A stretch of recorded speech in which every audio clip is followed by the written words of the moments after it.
Welcome to Networking RX, a podcast devoted to helping business professionals like you enhance your networking skills in order to become more proficient giving and receiving quality business referrals and improving the overall quality of your life and the lives of those around you. The Networking RX podcast is a production of AmSpirit Business Connections, an organization whose mission is to empower business success through networking. If you've been listening to this podcast long enough, or maybe not that long at all, because I tend to say it quite a bit, that I really wasn't that adept at networking. I went to college, didn't really think about it, didn't even know it existed. Hung out with the same 6 people all through college, more or less. Went off to law school, and I was just really focused on doing well in school, getting the credentials, getting the letters after my name, and that would be my ticket. And it wasn't probably until I was 35 or so that I really had this aha moment that it really wasn't about what I knew. It was about who I knew and what I did with those relationships. And I've often said in talking about that is I come by it honestly, because nobody really taught this stuff, certainly not in high school and certainly not in college. And I just that people don't teach this sort of thing. And I'm here to tell you I'm wrong. I have with me today Tina Sula, and she's on the faculty at the University of Michigan. My Ohio State friends are going to be like, what? The University of Michigan, go blue. If people know me, I'm a Michigan fan. And she's been teaching a course on networking for the past 9 years.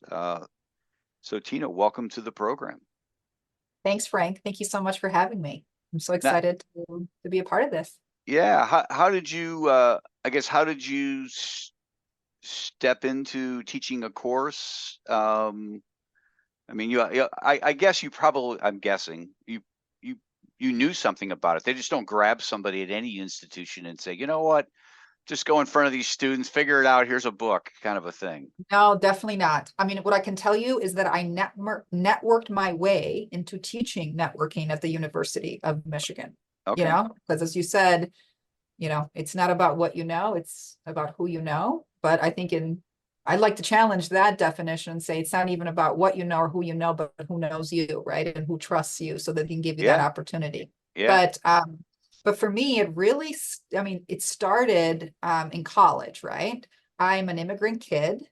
I am a firstborn child, which means that I am very much about, doing, succeeding. And when I was in college at U of M, I did everything. I had 2 dreams. I wanted to become an immigration attorney, and I wanted to be a future U.S. ambassador to Albania. So I graduated in 3 years. And within that 3 years, I did an internship in Ukraine. I studied abroad in Madrid. I did an internship in Madrid. I had an internship in Flint, Michigan, in Detroit, research, the whole thing, right? Perfect resume, right? And then I graduate and I didn't have a job. And I was so embarrassed, right? Like immigrant parents working 2 jobs to support me. And then here I graduate doing all the right things without having a position. And I don't remember who I was talking to. And then this person then said to me, well, Tina, you have to learn how to network. And I'm kind of like, great, what is that?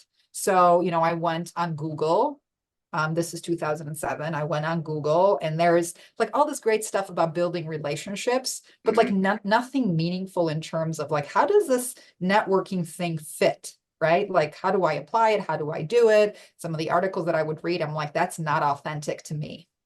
So life happens. I was asked to give a speech at a donor dinner. I had a scholarship to attend Michigan. And the person sitting next to me was the head of development for the Liberal Arts College at Michigan. So her name is Peggy Burns, and she and I hit it off, and at one point she asked me what I was doing after graduation. And I said, well, I'm studying for the LSAT and I need a part-time job, right? And then the dean starts the program. I go give my speech. I come back, and then she says, here's my business card. When you're done with the LSAT, call me. So I became her research assistant. Then we created this program called College Connections program, where I interviewed 1,100 University of Michigan, liberal arts alums, like all over the country. Then when I was getting my master's in public policy and I had an internship in Geneva, Switzerland, I was at the US mission to the UN in Geneva. I said to my bosses, hey, I'm going to be in Europe. Should I interview some alumni? So then I did. And all these people were like, how come no one ever reaches out to us? We have money to give too. So then when I came back, I decided that I was not going to go to Washington because I met my husband, my now husband, and Peggy's like, well, we want to keep you. What do you want to do? And I said, solve for that. So I did that, traveled all around the world. And then Peggy decided to go to Henry Ford Health System. And she said, come with me. So at that point, I was deciding, do I stay with this global job or go to a local one? And when you find leaders that are worth following, you follow them. Yeah. But so this is sort of where it comes full circle for me. My last trip before I left the University of Michigan was in Singapore. And I was with the dean of the college, Andrew Martin, and we were having sort of my exit interview. And he's like, we're going to miss you, all this kind of stuff. And then he's like, Tina, is there anything that I can do for you? And I said, actually, there is. And he's like, you're such a fundraiser. What is it now? And I said, well, I want to teach a class. He's like, good idea. On what? Networking. And he's like, even better. What's the problem? I said, the dean's office. And he's like, CC me on that next email. So I had tried for a year and a half, to teach this class. And I had built like all the relationships in the department. We just couldn't get it through curriculum committee. So after that call with him, or that lunch with him, May of 2015, I started teaching that September. So sometimes you just need the right person who has the authority to make it happen. And I mean, that's how I got to teach networking. And initially, I had this great purpose of, I don't want anyone else to be in the same position that I was, like feel really badly about not having a job or not knowing what they were doing. And then now I get to turn that pain into purpose and really help students figure out who they are, like what are their values, what's their purpose, what do they want to accomplish with their life that's meaningful to them. Because networking, which I define as building, nurturing, and activating relationships in order to access opportunity, you should network with a purpose, right? It's not, you can always make, friends and build connections, but if you actually want an opportunity, you should know what that opportunity is. And so I help students articulate all that. I help students and learn how to do it right. Sometimes there's like a lot of fear, with networking. So many students ask, well, isn't it like nepotism to ask a University of Michigan alum, to meet with me? And I'm kind of like, life is nepotism. Then, because the relationships we have is the family we choose, right? Yeah. So, but that's really how it started. It was my desire, to not want anyone else to be in that same position. At the end of the day, life is a relationship business. And if we don't, help that next generation learn how to connect the dots and learn how to, build and nurture relationships, I feel they're going to be at a disadvantage because people give opportunities to people. I always say to students, when you apply for a job, GM doesn't hire you. A person at GM hires you, right? So building those relationships with people is so important. Yeah, no, you're totally preaching to the choir. This is great. Here's my question. I'm thinking back to my younger self. Well, I guess the question is there a demand for this course? Obviously there's demand. Is there a great demand? I'm wondering if myself, knowing now, I would be like, hey, sign me up. Younger Frank, you need to take this course. But without that nudging, would I take this course? Or is this a course where people are like, hey, you got to do this. You need to do this. It's so interesting that you asked that question. So, there's like all these classes like at Yale and Harvard, and there's like 5,000 people who want to take it. My approach is actually to be like very on the DL, right? Because I think to teach it right, it requires a lot of coaching. Like leadership is very personal, right? Yeah. So I have about 20 to 25 students. Students can see it, on the course guide. I teach intentionally in the program in international and comparative studies, because for me, and as I think about, figuring out like who someone is when they go into a foreign environment to another country, they get to really be tested, you know what I mean? Their beliefs and their values. So I teach in international studies because my goal and my dream is for every student to have an international experience. So that's like the department where I'm housed. But what usually happens, and I'm sure Brinna, who does, all the overrides, what happens is a student takes it and then tells like all their friends, you have to take this class. So it really is very much word of mouth. Yeah.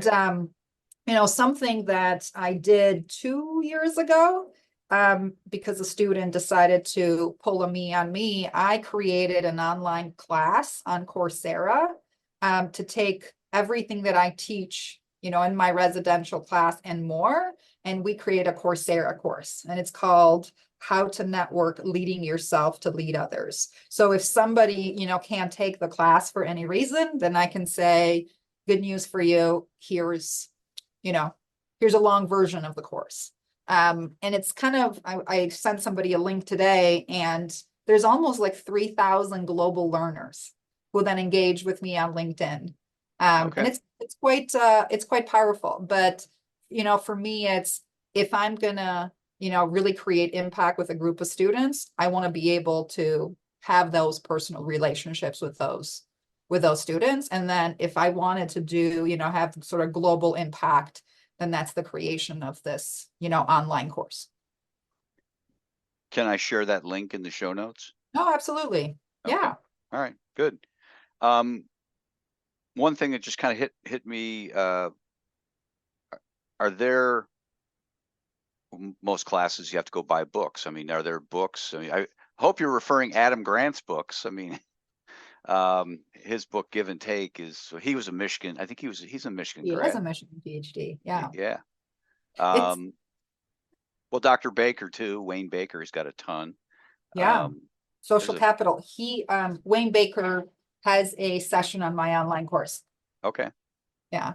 So my class is a 1-credit class. So it's not like a 3-credit, class Sure. where you're meeting, once or twice a week for a 3-hour a week time. It's a 1-credit class. So it's 2 hours, a week for 6 weeks. Because like I teach on Mondays, and MLK Day falls on a Monday, Labor Day falls on a Monday. So it's a 12-hour, class. Right. So, I mean, I always, refer and recommend books, but ultimately my main goal is to change mindset and behavior around networking. So for me, it's about telling stories.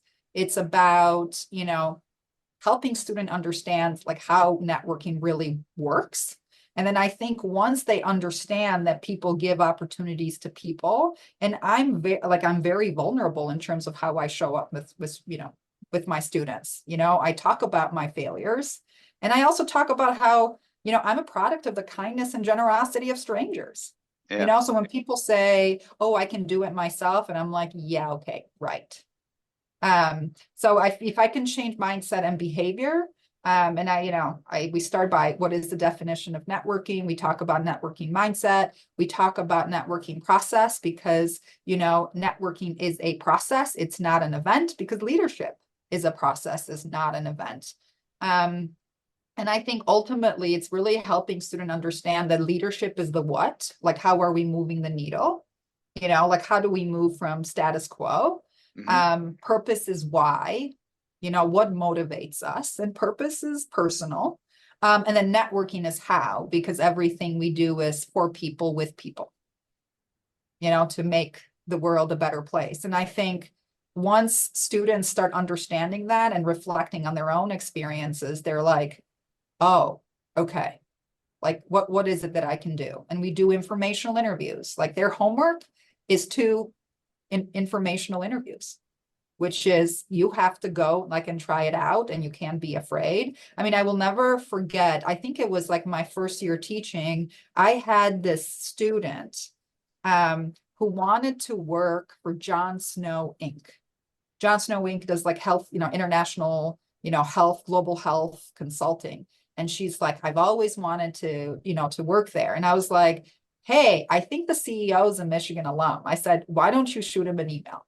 Oh, no, I can't do this. Like, I cannot do this. And I'm like, okay, great. Class ends at 8 o'clock. So we're going to stay here until you write the email and you send the email. Right. And then she's like, is she serious? Right. This is probably like the first class or the second class. And I'm like, oh, I'm totally serious. And then, what do you have to lose? Right. What do you have to lose? well, that's my thinking. But then, Yeah. there's like a lot of fears. Right. So then, it was like 8:20, she clicked send. And I said, great. Guess what? Had the, information interview. They built a relationship. And guess where she ended up working after graduation? There you go. Yeah. Now, right? Because Yeah. I mean, it's this whole thing about, people give opportunities to those they know, like, and trust. You know what I mean? It's in that order. I have to know you, right? We have to build that relationship, Yep. then I have to trust you, right? That's the nurturing of the relationship, like, Adam Grant's give and take. Yep. And then once there's trust, then you can really, share opportunity. But if people don't know you, or if they don't know what you want, how can they help you? Yeah. No, that's a powerful story. You throw around the term informational interview. Mhm. Can you kind of elaborate on that? I have a sense as to what you're talking about. I Yeah, I don't mean, necessarily use it. Go ahead, please. yeah, I mean, informational interviews are the types of interviews that are informal, right? Yeah. Informal interviews are like you and I connecting and saying, hey, you have a networking business. Tell me more about it. Tell me more about you, how you started, how you started this journey, like, what are your strengths, what are your successes, what are some of the challenges, what advice do you have for me? Hey, this is what I'm thinking, what, Yeah. as I'm talking or as I'm sharing what I'm sharing, what advice might you have for me? And it's so interesting because I always, comparison is a great way of learning, right? So I tell students an informal interview versus a formal interview. When you have an informal interview with someone, it's informal. So that person gets to tell you what they think, right? Because they're representing themselves. Mm-hmm. But a formal interview, they're representing the company, right? So when you represent the company, there's like a whole different demeanor, right? There's a whole different level of information that happens. So for example, I mean, even for me, let's say I want to join a group, we'll call like 5 people and say, hey, you're connected with this group. Tell me what's it about. Do you trust him? Do you not trust him? Do you like the leader? Do you not like the leader? What stories might you have? Because when I go on a formal interview to be, part of it, then it's, we're the very best, like everything is perfect, right? Mm. Our culture, like, wow, our values, we live the values on the wall. So I think it's, if you want to know, what a person is like, and if you want to know what a company is like, go and have the informational interviews because people are going to be more honest. I think that's the Yeah. best way to do it, like more honest, because the biggest challenge today, whether it's my students, graduating and finding jobs, or my friends, in our mid-30s, 40s, 50s, is value misalignment in the workplace. You know what I mean? Like they go in and they want to change the world and then they can't, right? Because the culture is like very different. They do things differently. And then they're like, what the heck am I doing here? Right? I have students who want to go into banking because they make lots of money.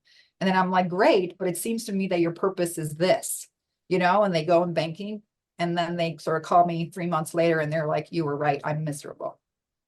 And I'm like, okay, you could have done a little bit more on the informational interviews, found more people at that company, Yeah. to giving you a better idea. I mean, not that it matters. I mean, you can always pivot, but it wouldn't have been so much better if you would have landed at a company that's in alignment with how Yeah. you want to show up in the world.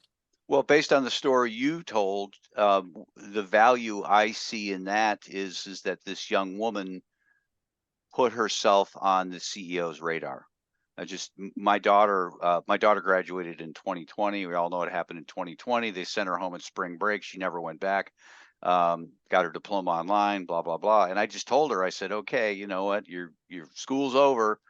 You don't have a job. Because she was going to spend much of the spring looking, and that all fell through. They said, just come to the office, start reaching out to people on LinkedIn, she went to Denison University, talk to other Denison grads. She wanted to get into sports, talk to other people who are in sports. I didn't use the term informational interview, but just like see who they know, see who else do you think I should be talking to? And Yeah. lo and behold, you know how she got a job? One of the people that she talked to, somebody approached one of the people she had talked to and said, "Hey, we're starting this professional soccer team down in Louisville, Kentucky, and do you know of a good social media person?"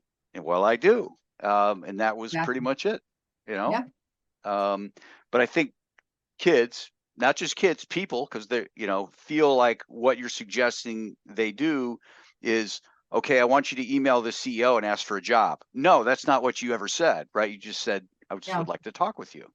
Yeah. And that's amazingly powerful in my opinion. But again, we both have kids. A lot of people in our lives are like kids. They don't listen to us. Here's great advice and they don't listen. Yeah. Um, have you experienced any other challenges with the class, teaching the class, or with the students, trying to get them to have these breakthroughs? It's so interesting. So my class is not a required class. So Okay. when they come in, they're all in. Okay. On the first day of class, I say, okay, let's talk about your final exam. And they're kind of like, oh, final exam. I mean, it's a pass-fail class. And Sure. so I put the question up on the board. And my question is, what do you want to accomplish with your life that's meaningful to you? And they all freak out because you can feel the energy in the room, right? Because in many cases, the first time they've been asked that question, and I say, well, you all wrote a purpose statement to come, to be here as part of your application process. I said, why are you all freaking out? Right. And then I said, this is where we're going to start. Right. And the whole Mm-hmm. process is for us to answer this question. So we answer this question by going inwards and reflecting and like thinking about our experiences and what's important to us. Then I said, and once we have sort of a guide as to like where we want to start, I said, then we're going to go outwards and we're going to really leverage the network that we're going to build to identify what are the opportunities out there.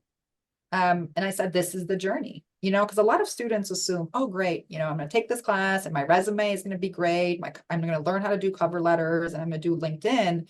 And that's great. But those are tools. Yeah. My question is tools for what purpose, right? And the purpose is to accomplish what you want to accomplish with your life. So I think there's a lot of aha moments, where students are like, okay, like I really need this. I mean, I remember had a student who dropped the class and, like, I'm like Hurt. very protective, kind of like, what Right. happened? What did I do wrong? And, I reached out to the student and I said, hey, I really care about this, and I'm really in it because I'm really investing in all of you. Can you give me some feedback and sort of your reason for dropping this course? And then, she responded with, Tina, I just don't have the mental capacity to really do the thinking required so that this class could actually be as impactful as I want it to be. And I'm going to take it next semester. Oh, and okay. I was kind of like, wow. Right. So, so that was like very meaningful to me. And, when class is over, then students get like so sad. I mean, by the way, I teach 6 to 8 p.m. Everyone's tired. Yeah. Oh, yeah. You know what I mean? It's not like 9 to 11 and everybody's like the beginning of my day. So, I mean, I think to really engage students and for them to get, excited and to be on it, you really have to connect with them, create an environment of psychological safety, be vulnerable in sharing your own stories and give them something meaningful that they can actually apply. You know what I mean? So a lot of classes out there are very much like, go read this and go, process this. And I'm kind of like, great and all, but how does this like apply to me?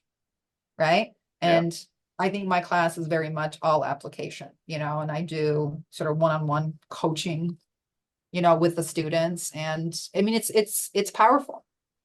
No, you are, again, you don't have to sell me on this. I wish I had known about it 15 years earlier than I did. But life unfolds the way it unfolds. Well, I really appreciate your time here. How can people get a hold of you? How can they help you? You've got this course. I will get that in the show notes.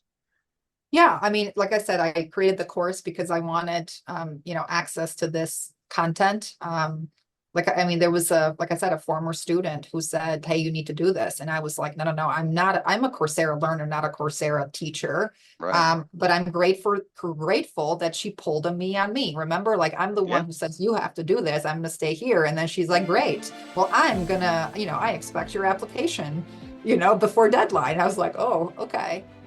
So I try to be active on, LinkedIn, just thoughts around, relationships, right? That's I how guess we met, how we that's how we reconnected. met. Yeah. And if I can, be helpful, if anyone has questions, like send me a note on LinkedIn. And if anyone does take the online class, like let me know what you think. I'm always trying to, improve what I teach students. So I'll always love meaningful feedback. Thanks for joining us on the Networking RX podcast. Please put what you've learned into action today and let us know if you have questions, comments, or ideas for future topics. You can email them to us at podcast@amspirit.com. That's AmSpirit.com. Finally, so you never miss an episode, be sure to subscribe to the Networking RX podcast through iTunes, Overcast, or however you receive your podcasts. Now get out and network with someone. The Networking RX podcast is the copyright production of AmSpirit Business Connection. All rights reserved.